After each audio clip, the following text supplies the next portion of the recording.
അയ്യോ, എനിക്കതല്ല ആദ്യം കയറുന്നത്. ഇവിടെ ഇനിയിപ്പോൾ ഈ സാരി എടുത്ത് കല്യാണത്തിന് ഉടുക്കുമ്പോൾ മറ്റവൾ അത് അറിയൂലേ? അറിയുമ്പോൾ പിന്നെ അതിനി വേറെ പ്രശ്നമാവും. എനിക്കറിയൂടെ. ആഹാ, കൊള്ളാലോ ഈ സാരിയൊക്കെ.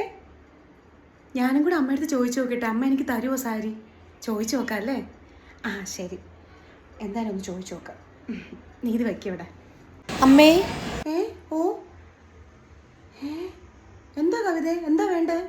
അമ്മ എനിക്ക് ഒരു സാരി തരുമോ അമ്മ കല്യാണത്തിന് കൊടുക്കാനായിട്ട്? അമ്മയുടെ നല്ല കളേഴ്സ് അല്ലേ, പക്ഷേ എനിക്ക് അത്രയും നല്ല കളേഴ്സൊന്നുമില്ല. അമ്മ എനിക്കിവിടെ ഒരു സാരി തരുമോ കൊടുക്കാനായിട്ട്? അയ്യോ, അത് അവൾക്കൊരു സാരി വേണമെന്ന് പറഞ്ഞിട്ട് അങ്ങനെ കൊടുത്തതാണ്. നിൻ്റെ കയ്യിൽ ഒരുപാട് സാരിയൊക്കെ ഇല്ലേ? ഇഷ്ടം പോലെ. ഈ ഇടയ്ക്ക് ഏതോ ഒരു സാരി വാങ്ങിയില്ലേ, ഒരു ചുവന്ന കളർ സാരി, അതൊക്കെ ഉണ്ടല്ലോ. അതിലേതെങ്കിലും എടുത്ത് കൊടുക്കുക. അവൾക്കാണെങ്കിൽ ഒന്നുമില്ല. അവൾ എപ്പോഴും ചുരിദാറും മറ്റേ മോഡേൺ കോട്ട് സെറ്റും ഒക്കെ അല്ലേ ഇടുന്നത്. അതുകൊണ്ടാണ് ഞാൻ അവൾക്ക് അതെടുത്ത് കൊടുത്തത്. പിന്നെ നിൻ്റെ കയ്യിലുള്ള സാരി എടുത്ത് കൊടുക്കുക. എൻ്റെ സാരി ആകെ കൂടെ ഇച്ചിരി സാരി ഉള്ളത്, അതും കാഞ്ചീപുരം സാരിയാണ്. എനിക്കാണെങ്കിൽ അങ്ങോട്ട് തരാനും വയ്യ, അതാണ് കാര്യം. സാരിയൊക്കെ ആണെങ്കിൽ ഞാൻ അത്രയും സൂക്ഷിച്ച് വെച്ചിരിക്കുന്നതാണ്. പിന്നെ നിനക്ക് എന്താ ഇപ്പം ഇത് കണ്ടോണ്ടല്ലേ, അവൾക്ക് കൊടുക്കുന്ന കണ്ടിട്ടല്ലേ നിനക്കിപ്പോൾ കുശും വിളകിയത്?